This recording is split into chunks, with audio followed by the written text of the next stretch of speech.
Bueno, muy bien. Vamos a compartir, ya hemos terminado el libro de Santiago y vamos a compartir algunas cositas también importantes e interesantes en cuanto a conceptos bíblicos. Y hoy quería compartir con ustedes un concepto que aparece mucho en la Biblia, que es el tema de el reino de la muerte. Es decir, recién cantábamos de mi maldad me libertó, ¿no? Y hay un lenguaje que tienen los escritores bíblicos para graficar la manera en que nosotros de alguna manera hemos sido atrapados por la maldad, que quizás no es nuestro lenguaje, pero sí en cuanto a la aplicación podemos comprender qué es lo que significa para nosotros ese lenguaje, porque es un tanto extraño. Entonces vamos a Génesis 1, y yo, perdón que uso el pizarrón, pero para mí es más gráfico. Vamos a hacer un ejercicio juntos de ver qué cosas dicen los escritores para graficar lo que conocemos como la muerte, qué significa la muerte, qué significa, ¿no?, que Dios nos salvó de nuestra maldad y demás. Entonces en Génesis 1, nosotros leemos en el verso 1 que en un principio creó Dios los cielos y la tierra. En ese es el título, ¿no? Podríamos decir, el versículo 1 es como que es el resumen de lo que va a describir más adelante. Pero ahora en el verso 2 tenemos un pequeño problema que nos presenta el escritor, ¿no? Obviamente el Espíritu a través del escritor nos dice, pero la tierra llegó a estar desordenada y vacía, y había tinieblas sobre la faz del abismo. Y el Espíritu de Dios se cernía, o iba y venía, hay algunas traducciones que dicen iba y venía, sobre la faz de las aguas. Y después el verso 3 me va a graficar cómo empieza Dios a controlar esto. A ver, ayúdenme con este ejercicio. Tenemos 2 o 3 impedimentos en Génesis 1:2 para la creación. ¿Cuáles son? ¿Cómo estaba la tierra? Bien. Voy a poner de este lado así, desorden. ¿Qué más? Vacío, caos, tinieblas. ¿Algo más? Abismo. El abismo es lo mismo que decir aguas incontrolables, o vamos a poner profundas, pero son que no se pueden controlar. ¿Y qué hace Dios? El Espíritu de Dios, ¿qué hace? ¿Y qué empieza a hacer? Lo que está en desorden, lo transforma en orden. ¿Qué más? Lo vacío, el caos también se ordena. Las tinieblas, ¿qué hace? Y el abismo lo divide, muy bien, lo separa. Es decir, lo controla para que si está todo lleno de agua, yo lo divido para que podamos sacar lo seco, ¿no?, la tierra, que es lo seco, para que el hombre pueda vivir. ¿Está bien? Entonces nosotros lo que tenemos acá es una descripción de algo que, insisto, para nosotros no es muy llamativo, o es llamativo, no es muy familiar, donde tenemos un desorden, vacidad, caos, tinieblas, aguas profundas, y Dios transforma eso en orden, lo que está vacío lo llena, porque ahora hay animales, humanos y demás. Dios controla las tinieblas a través de la luz, y Dios controla las aguas a través de la división de las aguas y saca la tierra. Entonces nosotros, insisto, es como extraño para nosotros esto, pero hay un agente de transformación que es el Espíritu de Dios que hace que esto se transforme en esto. ¿Bien? Entonces nosotros después, si seguimos el relato, no lo vamos a leer, pero si nosotros seguimos el relato, por ejemplo, hoy estudiamos en Éxodo también que Dios, cuando va a pasar el Mar Rojo, o va a permitir que pase en el Mar Rojo, se va a encontrar con estos problemas. porque hay agua que divide otra vez las aguas y los redimidos pueden pasar por ahí, ¿no? Y si ustedes leen el relato también, ¿dónde aparece la luz y la tiniebla? Bueno, dice Dios que se hizo de noche. En un momento dice que Dios era la columna. De un lado era de noche y otro lado era de día. Es Éxodo 14, lo pueden leer después. Entonces tenemos los mismos enemigos, entre comillas, enemigos de Dios, que de alguna manera Dios está controlando, el Espíritu de Dios. Por eso cuando Moisés extiende la vara, dice que pasó un viento y las aguas se dividieron. Y la palabra para viento es la misma que espíritu, es ruaj. Entonces es como si están en otro escenario y las cosas ocurren igual. Y el Espíritu transforma esto en eso.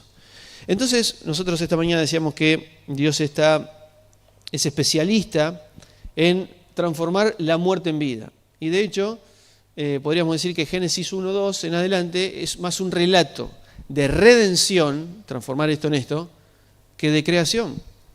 Si bien nosotros estamos acostumbrados a entender que Dios es el creador y está bien, y Dios obviamente ha creado todo, pero el relato como está escrito en Génesis 1 en adelante, me quiere mostrar cómo Dios transforma esto en aquello. O sea, cómo redime a la tierra, porque la tierra está... ¿Dónde estaba la tierra?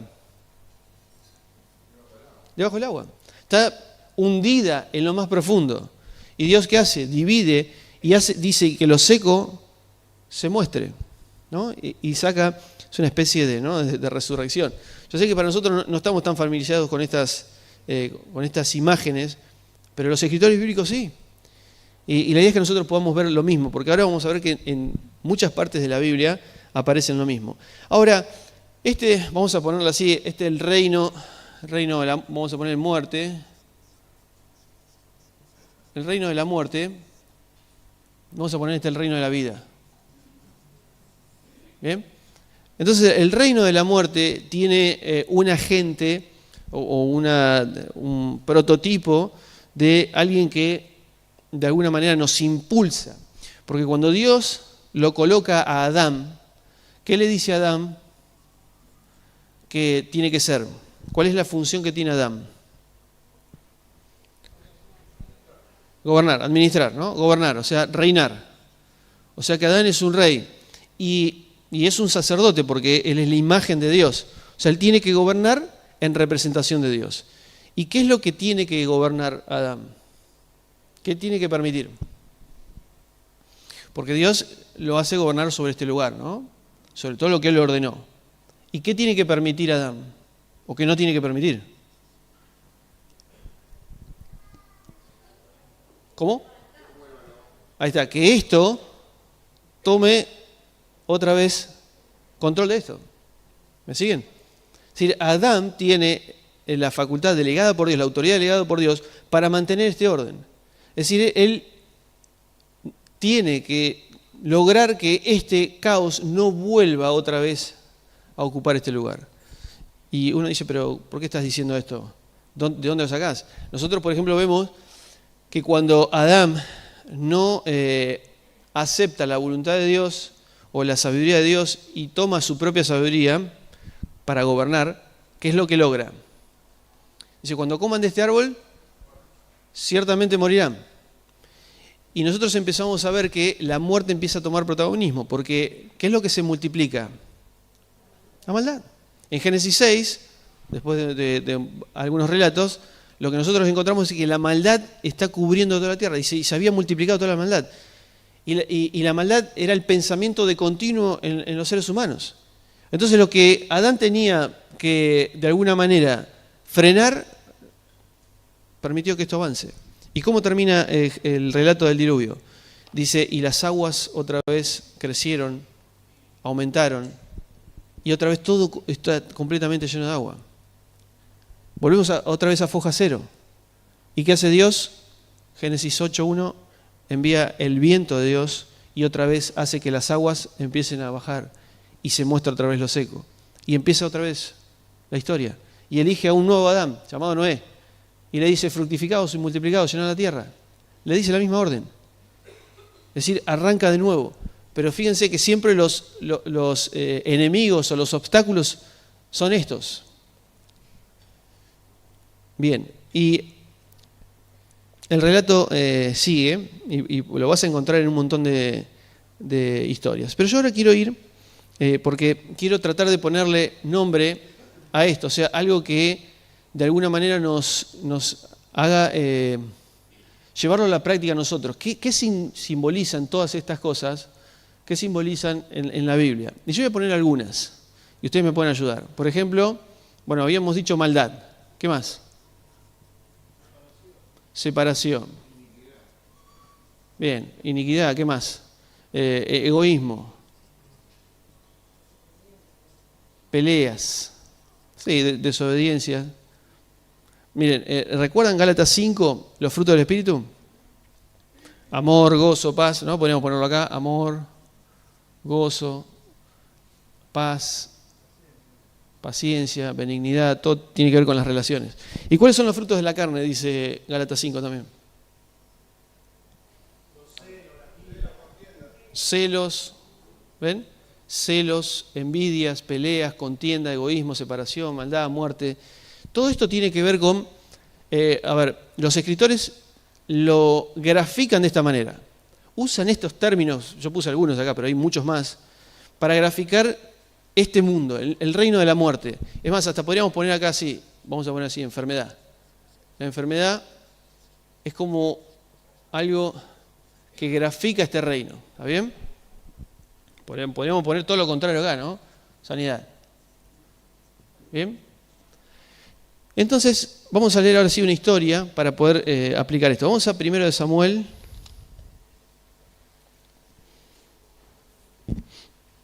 Capítulo 2.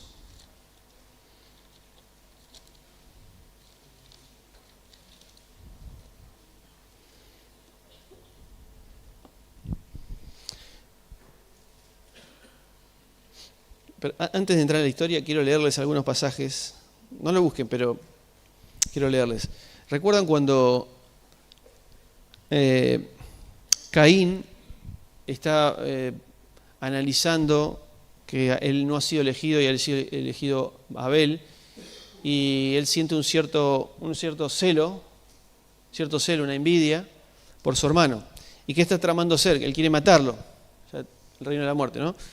Y Dios le dice, mirá, Caín, el pecado está agazapado a la puerta, pero no le des lugar. Es decir, el mal está agazapado, y usa la imagen de un león acechando, ¿no? Anda como león rugiente buscando a quien devorar.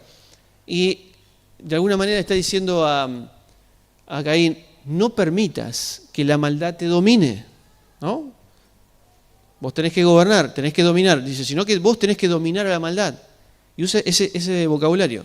No te dejes dominar por la maldad, sino que vos tenés que dominar a ese reino.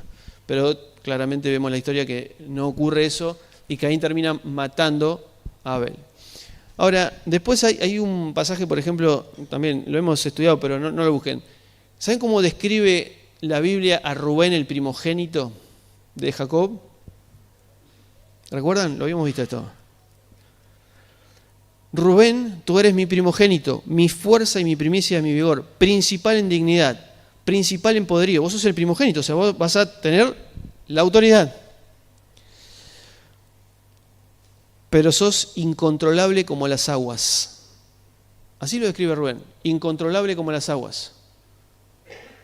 Son aguas incontrolables, o sea, Rubén, sos agua incontrolable. Y uno dice, pero no entiendo qué le quiere decir. En nuestro vocabulario es difícil de comprender, pero para ellos es entendible. Rubén es alguien que de alguna manera se ha dejado gobernar por la maldad. Porque ¿qué hizo? Quiso usurpar un lugar. ¿Se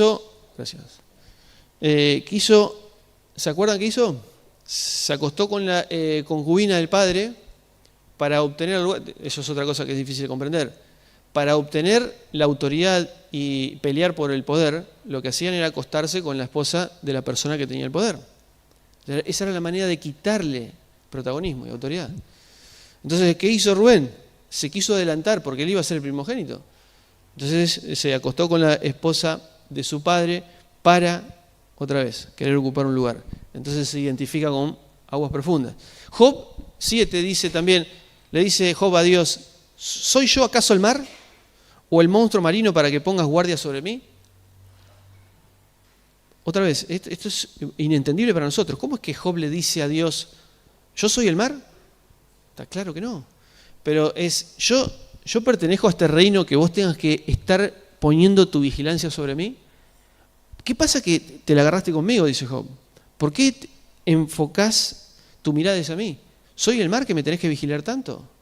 Eso está diciendo Job, ¿no? Ahora, si no entendemos este lenguaje, es difícil comprender lo que quiso decir Job. Y así aparecen un montón de situaciones o lenguajes que si no las entendemos desde la misma Biblia, es difícil comprender. Entonces, ahora vamos a leer, miren, 1 Samuel, capítulo 2. Y ahora quiero que entendamos el contexto para ver por qué Ana va a decir lo que va a decir. Ana está casada con Elcana, pero Elcana también tiene otra mujer llamada Penina. Muy bien. Ahora, Penina podía tener hijos, pero Ana no. Entonces, miren lo que dice el capítulo 1, no era el tema, pero miren, capítulo 1, verso 6. ¿Qué dice? A ver, alguien que me lo lea, para que se escuche el...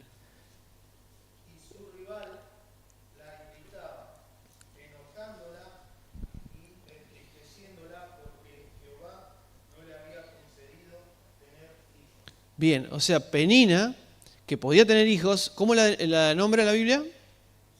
Su rival. ¿Por qué rival? ¿Será porque estamos involucrados en esto? ¿O está involucrada en esto? Celos, egoísmo, peleas, envidias. Entonces yo puedo tener hijos y me voy a burlar o voy a ser un rival tuyo y voy a sacar provecho y voy a decir, mirá qué lástima que a vos Dios no te da hijos y a mí sí.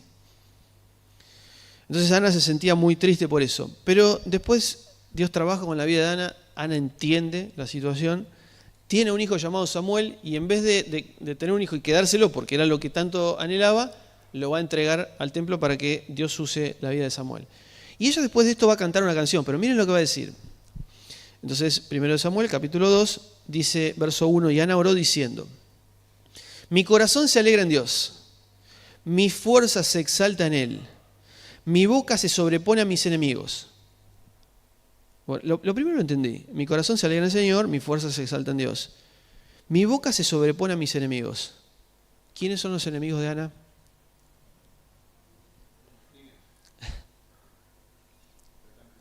Pero está en plural. O sea, podríamos decir Penina, ¿no? Porque el relato me dice que era su rival. Pero acá está en plural. Ella dice, mi boca se sobrepone a mis enemigos. ¿Quiénes son sus enemigos?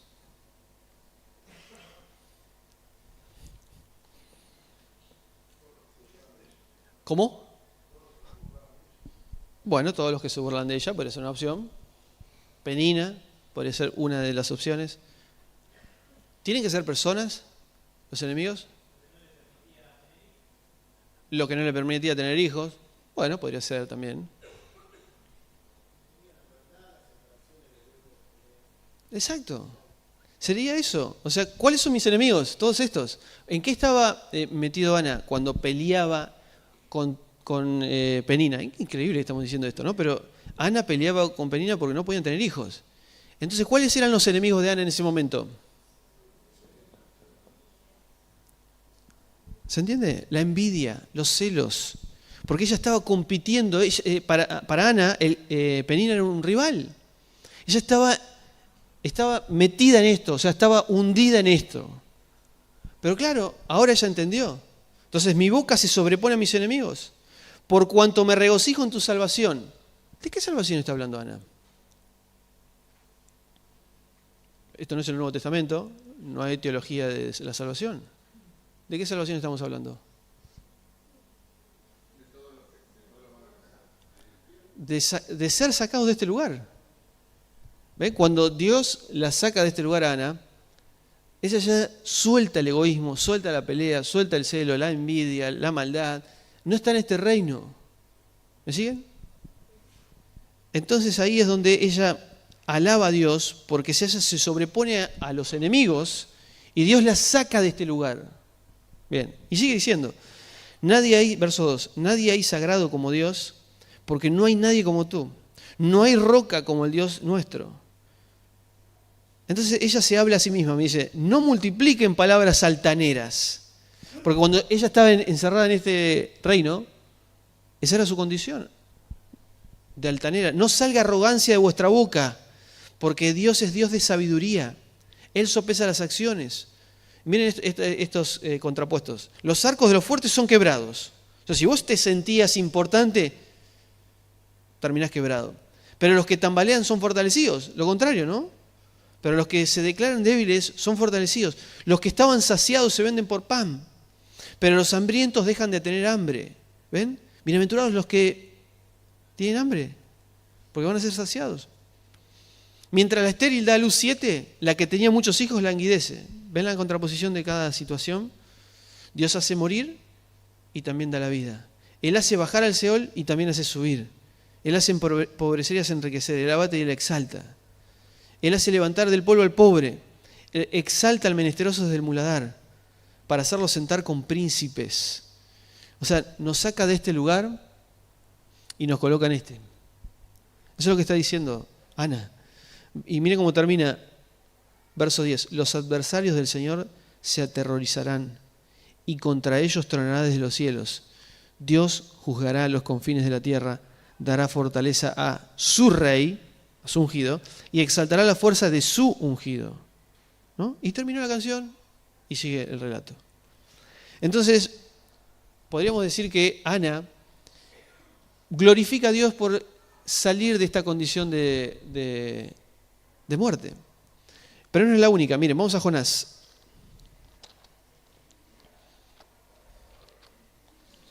Jonás, vamos a leer el capítulo 2.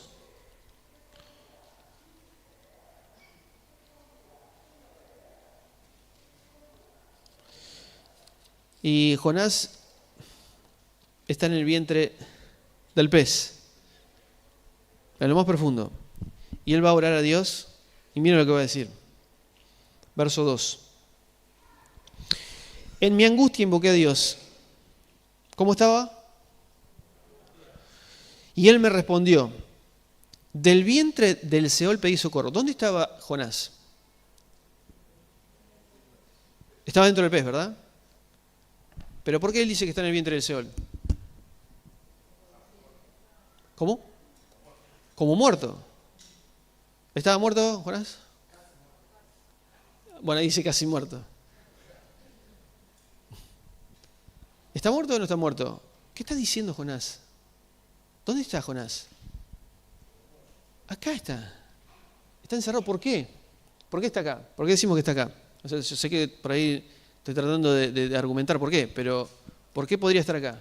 Si ustedes tuvieran que usar mis argumentos. ¿Cómo? Espiritualmente, bien. Estaba en las aguas profundas, y él lo va a decir. Entonces, ¿cómo estaba él? Él, les pregunto así directamente, ¿él ama a los ninivitas? Entonces, porque tiene maldad, porque tiene celos, envidia. Él odia a los ninivitas. No quiere que los ninivitas se arrepientan. Él está acá encerrado en este vientre. ¿Ven cómo los escritores tratan de graficar una situación espiritual de la persona? Él tiene odio a los ninivitas. Él está encerrado. Y miren cómo lo grafica. Dice, del vientre del Seol pedí socorro. Y tú escuchaste mi voz. Porque yo estaba acá y tú escuchaste mi voz. Me arrojaste a lo profundo, en medio de los mares. ¿Ven? Me rodeó ¿a dónde? A lo profundo. Me rodeó la corriente. Tus olas y tus olas pasaron sobre mí. Miren esto. Me dije, desechado soy de tu presencia. Claro, él no está en la presencia de Dios. Está lejos de la presencia, porque tiene esa condición. Pero él era el profeta elegido por Dios. ¿Cómo podré volver a contemplar tu santa casa? O sea, ¿cómo puedo volver a tu presencia? Las aguas me rodearon hasta el alma. Fíjense que esta es una expresión poética. Las aguas me rodearon hasta el alma. Me rodeó el abismo. Me rodeó el abismo. Las algas se enredaron en mi cabeza. Descendí a los cimientos de los montes. Y cuando la tierra echaba sus cerrojos para siempre sobre mí, tú, oh Dios mío, sacaste de la fosa mi vida. ¿Les recuerda un pasaje este? ¿Sacaste de la fosa mi vida? ¿Cuál? Bueno, el Salmo 3 dice, Él es quien rescata del hoyo mi vida. Es la misma palabra. Daniel en el foso de leones podríamos decir, pero puntualmente en el Salmo creo que 103 dice, rescataste del hoyo mi vida. Y analicen cuál era el hoyo en ese momento, cuál era el pozo en ese lugar. La falta de perdón, la envidia, la maldad.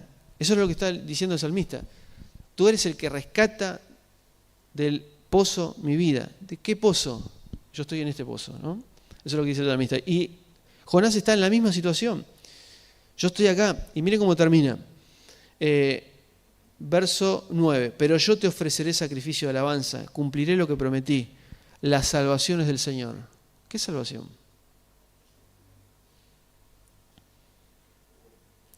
¿Cuál es la salvación?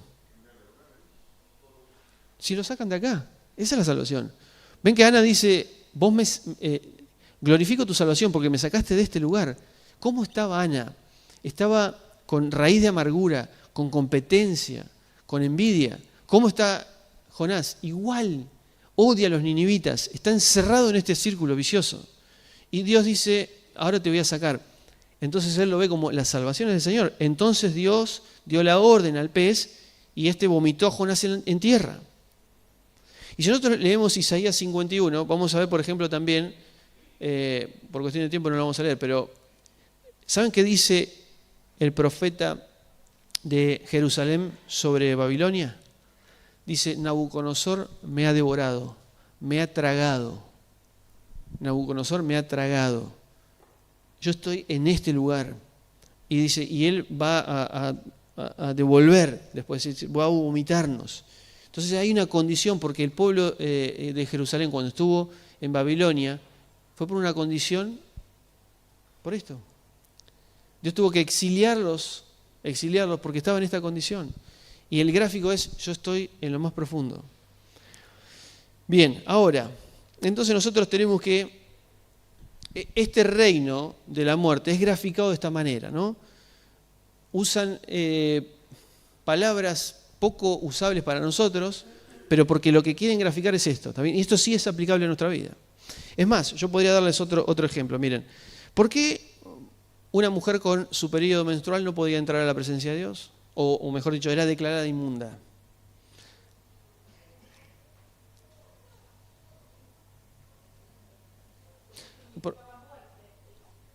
¿Ven? Sale solo. A ver, miren. Y le voy a decir otro ejemplo. Vamos a Deuteronomio 23 y respondemos todo.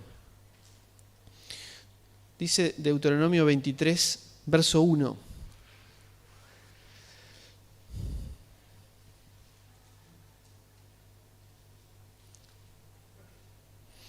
Deuteronomio 23:1 dice, no entrará en la congregación de Dios el que tenga magullados los testículos o amputado su miembro viril. ¿Qué es esto? ¿Qué está diciendo Dios acá? Ahora, en Levítico 15 habíamos leído que cuando una mujer tenga flujo de sangre, el flujo regular de su cuerpo permanecerá 7 días en su impureza legal y cualquiera que la toque será impuro hasta la tarde.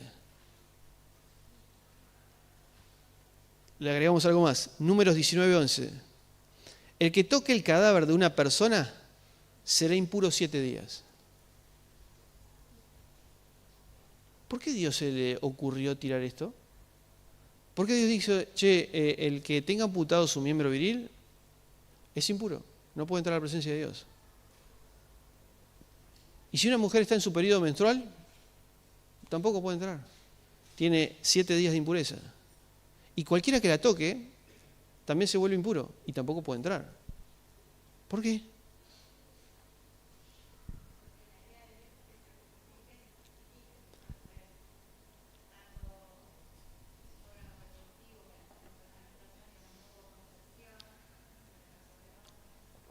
Bien. Bien, Chris dice que tiene que ver con esto de la multiplicación y la fructificación, ¿no? Y obviamente si tenés el miembro viril amputado, eso no puede ocurrir. Si estás en el periodo de menstruación, tampoco. Si tocas un muerto, ¿pero por qué? ¿Qué es lo que me está queriendo graficar Dios? Que este reino no tiene nada que ver con este reino de la vida. Es decir, todo lo que está atado a la muerte, no puede, o es considerado inmundo, y no puede entrar a este lugar. Es una manera de graficar una idea desde el principio. O sea, nada que no fructifique, nada que tenga que ver con la muerte. Por eso cuando le dicen a Sansón también, si tocas un muerto, todo se complica. El sumo sacerdote, si tocaba un muerto, tenía que limpiarse y estar un tiempo para purificarse, porque no puede entrar a la presencia de Dios, porque nada de este reino tiene que ver con este. ¿Entienden el concepto de lo que está queriendo graficar el Antiguo Testamento para que después nosotros entendamos lo que va a hacer Jesús? Entonces el sumo sacerdote tenía que tener ciertos cuidados, porque si él tocaba algo que lo hacía impuro, una mujer, un muerto, lo que fuere, estaba complicado. Entonces vamos a buscar ahora en el Nuevo Testamento, en Lucas, capítulo 8, verso 43. Y acá vamos a tener dos historias interesantes, unidas entre sí, porque tienen un significado. Entonces Jesús va a decir en Lucas 8, verso 43, esto, miren.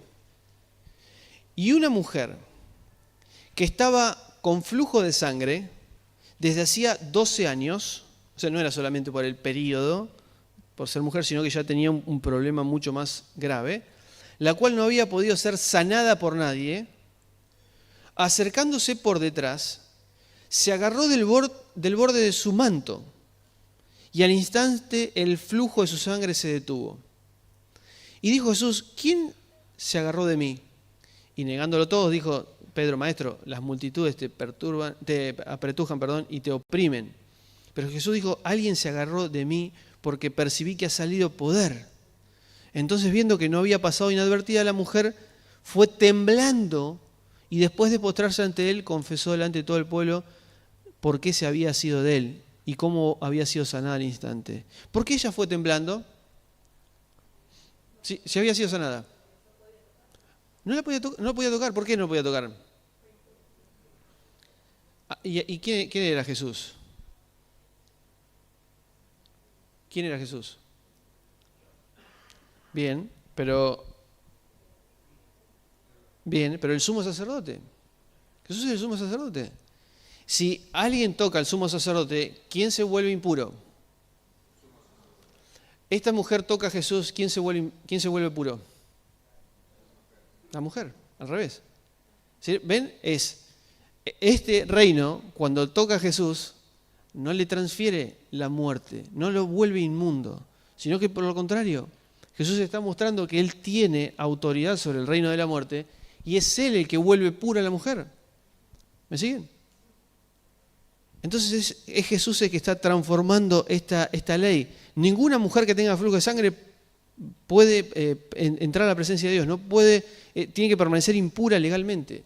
Pero esta mujer de flujo de sangre de hace 12 años, por las dudas si había alguna especulación si estaba o no en su periodo, está hace 12 años en esta situación. Y cuando pasa este sumo sacerdote, esta mujer toca sus vestidos y la que se transforma en pura es ella, no al revés. No, la mujer no le transfiere la impureza, sino que la pureza de Jesús le transfiere a la mujer. Ahora no termina el relato ahí, porque después, él estaba yendo ¿a dónde? ¿Recuerdan?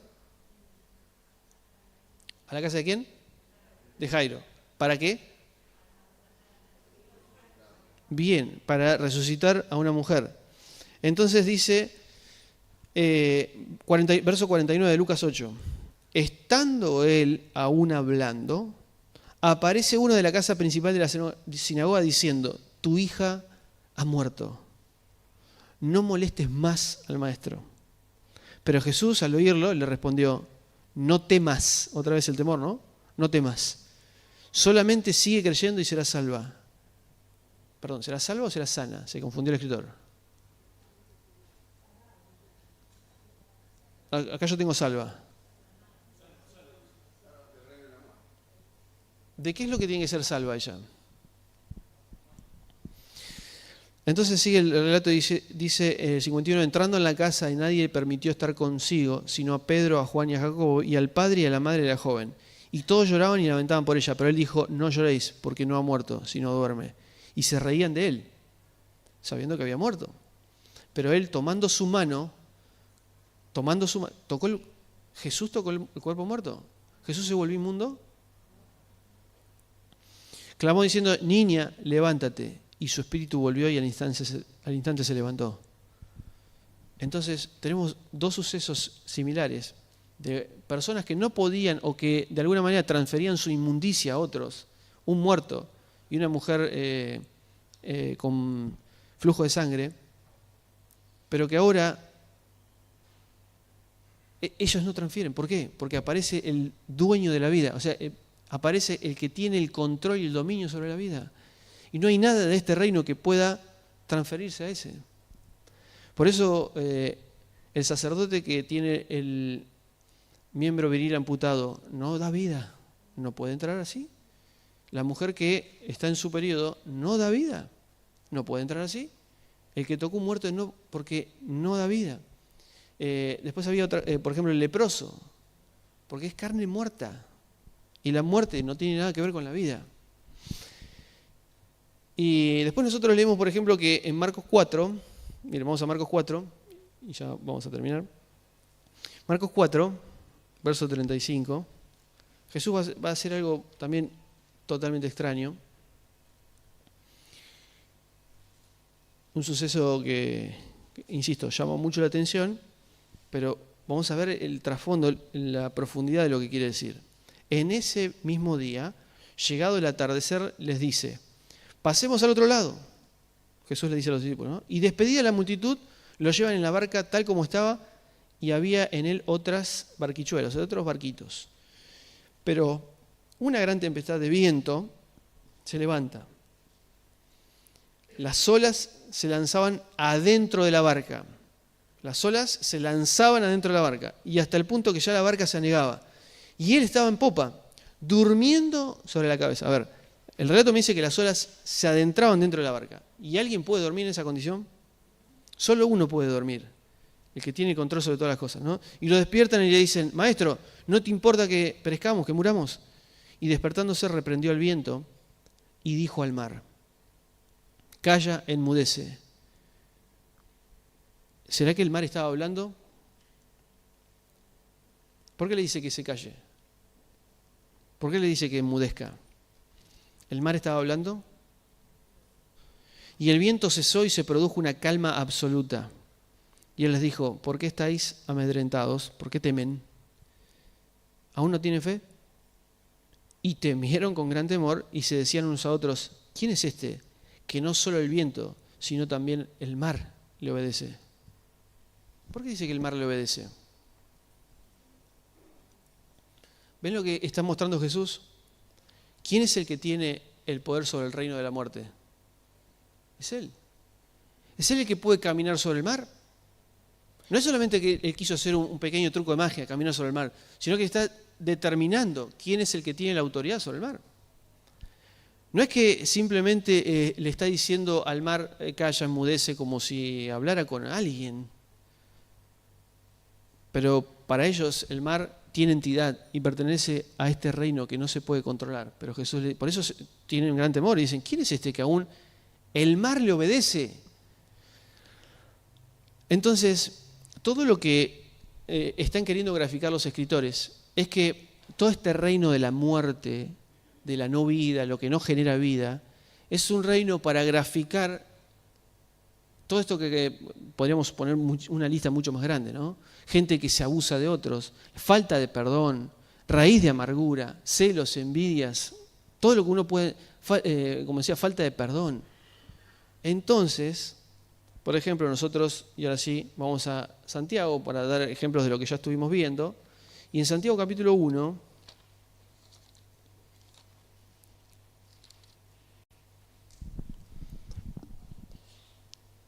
dice verso 15. Ya lo hemos estudiado, pero simplemente quiero hacer una referencia para ver cómo Santiago también usa este mismo lenguaje. Verso 15. Entonces, bueno, dice, luego, la concupiscencia, después que ha concebido, engendra el pecado, y el pecado ya desarrollado da a luz la muerte. Ese reino. Y después el versículo 18 dice, Él, porque quiso, nos engendró con la palabra de verdad para que seamos primicias de sus criaturas o de su fruto. Seamos sus primeros frutos. ¿Qué significa nos engendró? Nos hizo nacer. ¿En dónde? Según este vocabulario. En el reino de la vida. Por la palabra de la verdad. Porque la palabra es la que produce, tus palabras son espíritu y vida. Espíritu y vida. Tu palabra es espíritu y vida. Él es el que puede hacernos renacer, sacarnos de este lugar para llevarnos a ese lugar. Exacto. Podríamos decir la sabiduría divina, la que nos transforma, exacto, porque nosotros, nuestra sabiduría lo que produce es todo esto, pero la palabra de Dios, o sea, la sabiduría divina, produce todo lo que vimos en Gálatas 5, ¿no? Benignidad, bondad, fe, mansedumbre, dominio propio, ¿no? Y fíjense lo que dice también el verso 21. Por lo cual, desechando, de Santiago 1, ¿no? Por lo cual, desechando toda inmundicia, esto, y abundancia de malicia, acoged con mansedumbre la palabra implantada que puede salvar vuestras almas. ¿De qué puede salvar vuestras almas? ¿De qué? De esto. Ven que no es un concepto. Nosotros siempre pensamos que hay dos conceptos de muerte. Uno es el espiritual y otro es el físico. Pero para los escritores bíblicos hay una condición en la que muchas veces estamos encerrados, que es este reino de la muerte. Que es, insisto, falta de perdón, egoísmo, inmundicia, ¿no? Malicia. Ahora acojan con mansedumbre la palabra implantada, que puede transformar esto en aquello y puede salvar los rescata acá, como oraba Ana: Señor, gracias por tu salvación, me rescataste de este lugar, yo estaba encerrado ahí. Y el mismo Santiago en el verso capítulo 5, verso 19, ¿qué dice? Hermanos míos, si alguno entre vosotros se extravía de la verdad y alguno lo hace volver, sepa que el que lo haga volver a un pecador del extravío de su camino, ¿qué hace? Salvará su alma de la muerte. ¿De dónde lo va a salvar? Nosotros muchas veces, atravesados por la teología de distintas maneras, creemos que no sabemos si está hablando de la muerte física, si está hablando de la muerte espiritual, pero en realidad está hablando de esta condición. Si vos lográs que un pecador se arrepienta, que alguien que está involucrado en esto salga de ahí, está salvando su alma de la muerte. Y vas a cubrir multitud de pecados, claro, porque si él se mantiene en esta situación, va a seguir habiendo peleas, celos, envidias, contiendas. Entonces cuando de alguna manera alguien se arrepiente, yo me arrepiento de estar en esta condición, salgo de este reino de la muerte y voy a otro lugar, ¿no? Y cubro multitud de pecados. Y también había dicho Santiago, miren, en el 5, verso 14, miren, dice: ¿está alguno enfermo entre ustedes? Hagan llamar a los ancianos de la iglesia y oren por él ungiéndolo con aceite en el nombre del Señor. Y la oración de fe sanará al enfermo. ¿De qué está enfermo? ¿Del pecado? ¿Qué tipo de enfermedad es?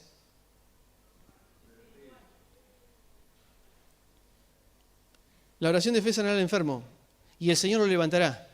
Y si hubiere cometido pecados, le serán perdonados. Verso 16. Confesaos pues los pecados unos a otros y orad unos por otros, ¿para qué? ¿Para qué? ¿Ser sanados de qué? ¿De qué tengo que ser sanados? Si yo confieso los pecados unos a otros, ¿de qué tengo que ser sanado? Exacto. De que estoy encerrado en esto. O sea, si yo oro y le pido a Dios que me saque de este lugar, Dios sanará al enfermo. Dios sana al enfermo. Porque, ¿qué dice Lucas capítulo 5? Los que están sanos no tienen necesidad de médico, sino los que están enfermos. No he venido a llamar a justos, sino a pecadores al arrepentimiento. Por eso Jonás está diciendo, yo estoy encerrado en el vientre del Seol, estoy en la muerte, estoy encerrado en este odio que tengo contra los ninivitas. Por eso Ana cuando dice, Señor, gracias por sacarme de mis adversarios y mis enemigos, porque yo tenía odio, tenía celos, tenía envidia, estaba desesperado, competía continuamente, pero vos me sacaste de este lugar y me trasladaste a ese lugar. Por eso hoy puedo cantar y estar gozosa, porque los que tenían hambre fueron saciados, porque los que estaban en tinieblas ahora están en luz. Por eso estar en el reino de la muerte no es simplemente, bueno, no, que nos vamos al infierno y agregamos una cuestión futura.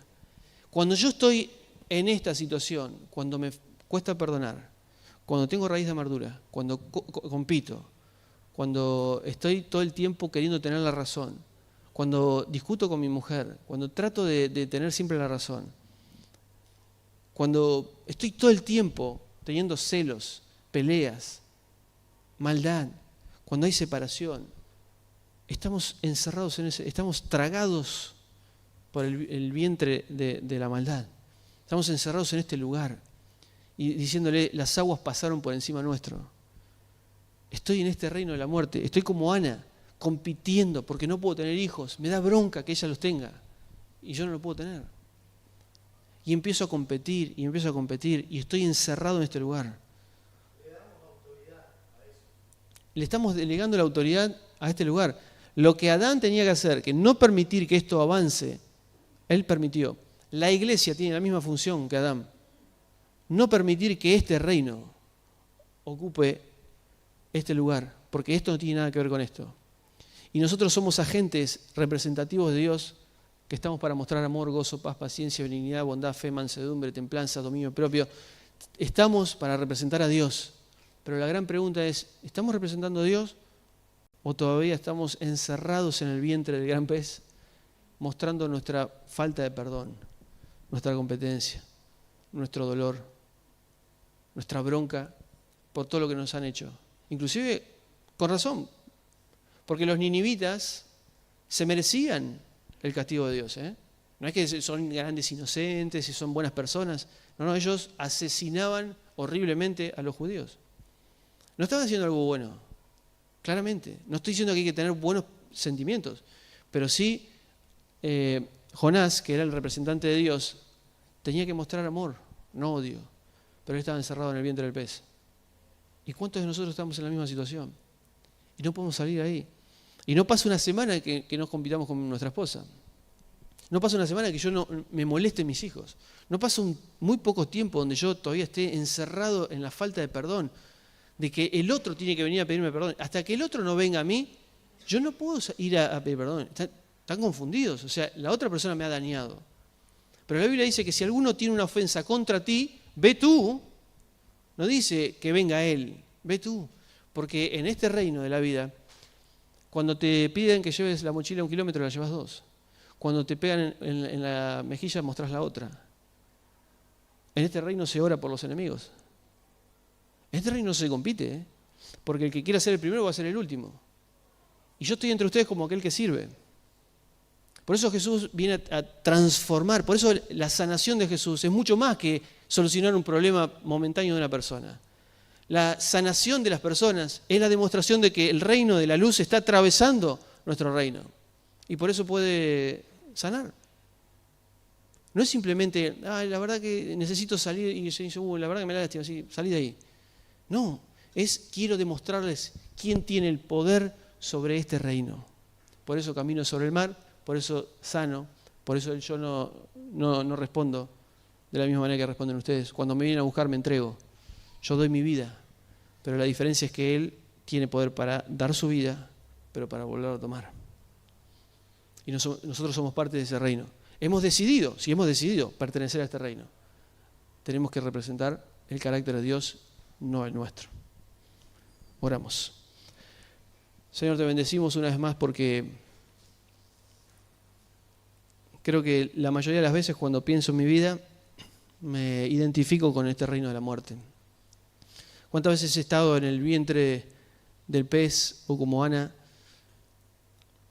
tratando de competir, de no perdonar, de tener siempre la razón, de querer que mi postura esté por encima de la de los demás. Cuando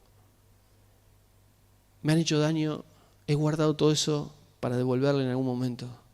Pero muchas veces estoy encerrado en ese lugar.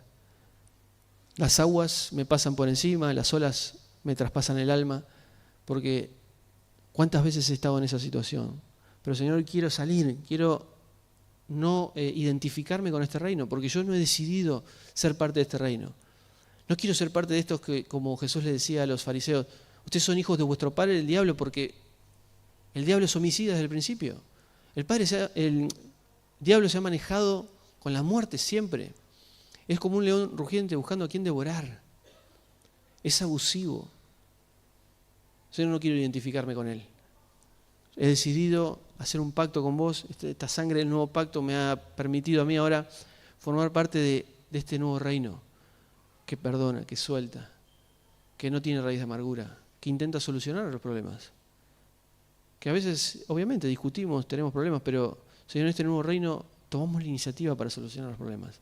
No esperamos que nos vengan a pedir perdón, salimos nosotros a solucionarlo.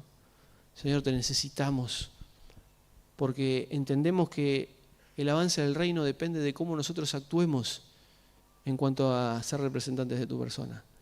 Ayúdanos a no vivir en este mundo o en este reino de la muerte, porque lo único que hace es arruinar nuestra vida, la de nuestra familia, la de la iglesia y en especial manchar tu nombre.